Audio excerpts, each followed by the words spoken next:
following audio discussion is episode 3 of Astound's podcast series, AI and the Future of Work. Host Dan Turchin, co-founder and chief product officer of Astound, welcomes Tony North, an IT veteran, evangelist, and president of Seattle HDI Chapter, to discuss how today's top IT leaders scale ITSM tools to prepare for the work of tomorrow. Hello, everyone, and welcome to another great episode of AI and the Future of Work. I'm your host, Dan Turchin from Astound, and we're super lucky today to be joined by a special guest, Tony North, who needs no introduction, but I'll still ask him to introduce himself. Tony, tell us a little bit about your background. Thank you, Dan. Today, excited to join. Appreciate you guys spending some time. I'm Tony North. I'm the support manager for the IT support manager for Sinclair. I also am the president of the Seattle HDI Chapter here, and just excited to join. Been part of the IT world here now for about 20 years. Tony, you've seen it all. You've done it all. When we were talking offline, you tell me about some of the amazing places where you've had an opportunity to introduce customers to ITSM. Talk about some of the adventures you've been on over the years. Well, I've been fortunate to have quite a few adventures. A lot of my work involved implementing systems through about 26 countries and about 42 states. So that's given me an opportunity to see places that normally I wouldn't get to see. One of the biggest adventures I had was, and honors that I had, was being able to be part of the Commonwealth Games as the help desk manager, which was a 2-year project in Malaysia. And that gave me an opportunity to take ITSM to a totally different level, not just talking about technology, but also, the different events that occurred, but being prepared so that we could be successful. One of the things that makes you so interesting is that you've been both on the vendor side as well as on the client side. What do you think it is that vendors don't get about the way ITSM really works in the real world? That's a great question. As a vendor, you're right, for half of my career and then 17 years as a director of tech support, there's what I call the gray area. And that's where the technology, meets people and the human element. And so the trick is really being able to be advanced in technology, but using the human element to make it real, to ensure that customers, are feeling like they're getting what they paid for, what they expect. And so a lot of the gray area is wrapped around those expectations, doing some ITSM, pre-testing, QA, at the same time being able to wrap some instructions so that there's a flow through the human element to make it all work the right way. And once you package that together, it's a very, very powerful combination. One of the things I love about your philosophy is you focus on people as much as process, and is usually, I think, more than tools. How do you screen for cultural fit when you hire for service desks that you manage? That is always a challenge, being able to identify, the people element as part of the plan, which it should always be. Because you'll have strengths and weaknesses, and being able to identify that in these elements really gives you the ability to execute on the expectations. I typically am one of those folks, 25% of the job is recruiting. And I typically focus on the requirements that are needed technically, but I also really focus on that customer service aspect. And what I found is it's way easier to be able to find somebody who's got or has the ability to have great customer service, and then utilize those customer service skills and then train them on the technical. Whereas the reverse can be a challenge. If I find the perfect technical fit, they may be very technical and can solve 100% of everything you need, but then on the customer service side, it may seem redundant for them to say things multiple times or have that same customer with that same problem. And based on that, I find really the trick is a balance of strong customer service skills, but strong technical skills, and being able to then balance that So on average, I would say that I hire a little less technical than what I need and a little stronger customer service. And that way then I can use our team to fill in any technical gaps.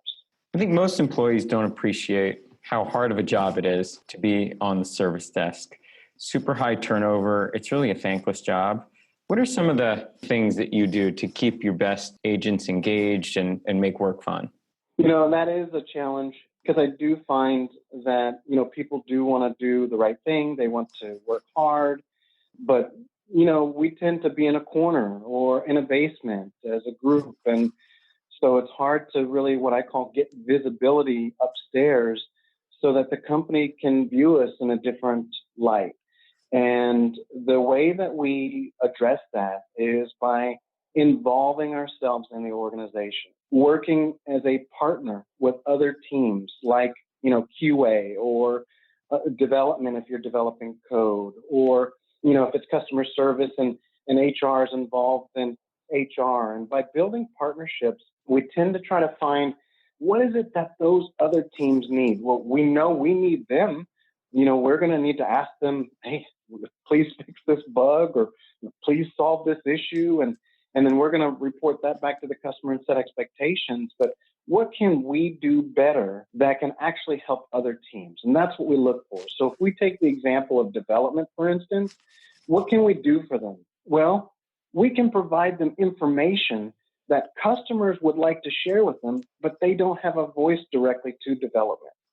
So that's what we do. We identify those teams, the areas that we can help them, maybe metrics, maybe data, maybe information, maybe what are the customers sharing. And then based on that, we work with them to share that information so they share information with us. And instead of it being hey, we tossed it over to the wall to our dev folks to fix or our DevOps, in this partnership methodology, it's, hey, we're getting help from our partners and they're getting help from us. And that two-way street does a couple of things. It enables us to build a rapport with those different teams as opposed to just giving them things we need their help with.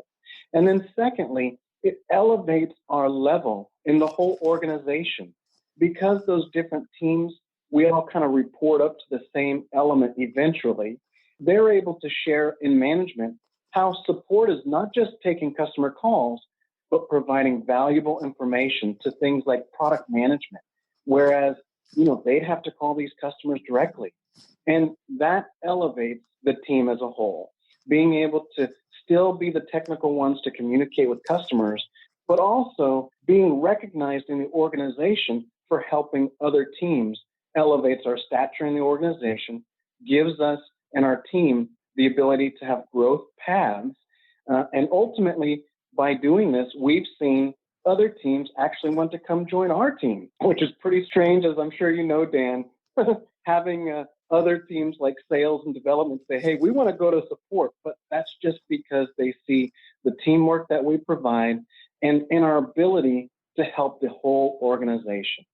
We're always striving to deliver engaging experiences with technology to our internal customers. I think one of the things that makes your job hard is coming up with the right ways to measure the value that we're providing as a service provider. How do you see that? What are the best metrics? The best metrics for providing those internal, I would say, first of all, the metrics are good. I do back that up with feedback. I like to get the metrics and then bounce it off of the stakeholders to get feedback on those metrics. Some of the metrics that we get, if they're not very clear, we'll reach out to our internal customers and gain a better insight. But typically the metrics that I would say are important usually involve the ability to execute quickly. Most of our customers have projects, they want them done quickly. And so based on that, we're going to determine in our metrics how fast can we execute. We're going to take past years of information where we've worked in these projects and maybe take a similar project, and then based on that, make some assessments to see how fast we can execute. The other step or the other metric is going to be based on quality. So speed and then quality.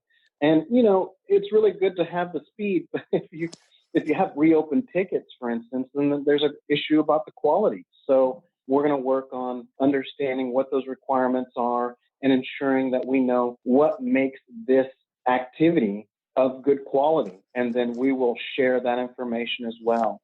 Then the third one is really that feedback. So speed, quality, and feedback. We want to make sure we're hitting the mark. So being able to intertwine feedback from customers with the metrics really helps us be able to understand the metrics or maybe see a metric that we should be paying attention to that we haven't, like reopened calls or calls that are dropped, which nobody wants those. But if that's a part of the metrics that's causing our customers problems, then that's going to be part of the solution and our goals to focus on. So being able to have those bits of information with that feedback helps us also design the type of metrics that we would use. But ultimately, speed, quality, feedback, these areas help us drive a direction and then ensure that all expectations are met by that destination. You've been around ITSM tools just about longer than anyone, well more than 20 years. Tell me, what's your biggest impression about what has changed about the, not so much the people or the process, but focusing on the tool silo? How have the tools evolved? That's a great question. After spending time with the Heat folks, the Magic Solution, now BMC folks, and the knowledge management folks, really you start seeing certain things that are common across the board. There's going to be tools that are stronger or tools that still need improvement, but I do find that tools all play catch up to things. And here's one of the things that I see that they play catch up on. The two areas that I see tools driving towards now. The first one is self-service. There's no question, even in my business here today, we're working on self-service, and I've deployed self-service as a vendor for many years. But it's always about getting that right solution when you're using self-service, because you want repeat business. You also want the solutions to be current. So enabling the self-service to be able to have those frequent updates, is important, because if you go to self-service and you don't find what you're looking for, you're not going to go there again. So being able to be accurate and up and current is a key there for self-service. The next tool that I would share is data, which I never thought would be one of those things 10 years ago we would focus on. But after working with APIs and integrating systems, which is really, in today's world, that's a tool. Being able to integrate into systems, having them work together. A lot of times your accounting team may have a certain tool, you've got to adhere to that, or self-service may be used in another part of the organization, so you have to adhere to that. So then being able to integrate data enables you to still get what you're looking for, and if it's self-service that you're integrating data with, your customers are getting what they're looking for. The other pieces that I see the use of data being used is being able to learn from the data. And that's one thing we don't do a lot.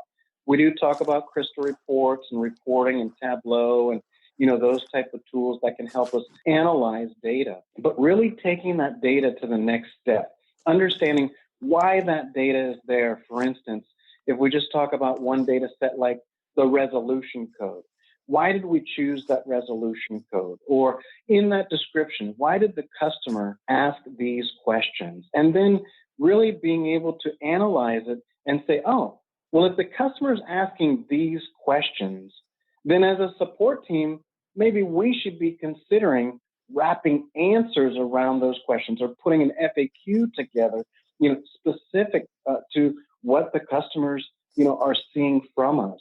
So really the three tools that I would say is going to be the self-service, using that data for repeat business, and then also using the data to identify things that may be helpful to your customer, but may not be things that we've thought about yet. Tony, I got time to get in one last question for you. So we've talked a little bit about the past, a little bit about your background. Now polish your crystal ball. Tell me about three trends that you see. Call it, a 3 to 5 year time horizon. What's going to change about our world of support? That's a great topic. I would say that the three things that change, and there's a lot of change that's going on even as we speak. The first one we went from decentralized to enterprise and then centralized. And I see one thing that we're changing on right now is going back to decentralized. And from that perspective, what I'm sharing that I'm reading now is being able to have systems that are separate. And then we evolved to having systems all the same. And you can take the perfect example is Microsoft Office. Microsoft put all those tools together and then came up with this Office bundle. And now many companies have continued the bundle methodology to sell in a bundle and be able to capitalize on that. And now we're seeing, as we go to AWS hosting and cloud, whatever name that you may call it, we're getting back to a decentralized environment where we're using things like single sign-on to enable those permissions, but keeping everybody logged in so that they can, be speedy with the work that they do. So I see that evolving again into a decentralized world where these hosted systems will link together through technology like APIs or web services, but they're isolated by themselves. The second thing that I see is the type of reporting that we're doing.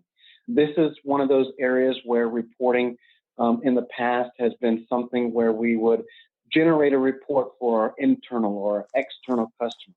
And today we're using reporting completely differently for that data element to determine, are we hitting the right mark? Or maybe it's data from our website that people are using. But ultimately, we're using reporting and data in a better way in today's world.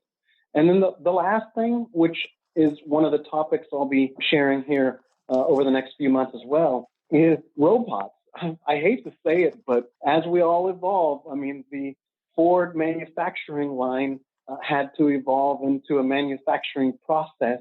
And as we evolve here, we're going to do the same. I'm actually talking about robots doing work that normal people would do, or it would be a job that I would apply for, such as one of the companies called Zoom that is delivering pizzas in a truck, but having a machine build the pizzas as opposed to a human element, or a call center in Dubai where, they have only 2 subject matter experts, but they have 8 agents taking the basic calls and then using the self-service as the voice mechanism to solve the common things that, customers are facing. So I see those 3 areas, but the last one here on robots, I see that over the next 5 to 10 years getting better, more improved in their communication, more improved in their ability to talk and sound more human as opposed to, being a voice recorder or, something that sounds more robotic. And as these robots talk better, so will the jobs that they will unfortunately fill. So a lot of change in today's world that we're going to keep up with, but not all bad. You just need to be aware so that we can apply the right tools for the right expectations. Tony, this has been fantastic. Feels like we're just getting started. Maybe if you wouldn't mind, as we delve deeper into that future that you just prognosticated, particularly maybe the third point about AI and the world of work, maybe we'll have you back for another session. Thank you so much. Great discussion, and we'll talk to you soon. That sounds great. Thank you. Have a great day.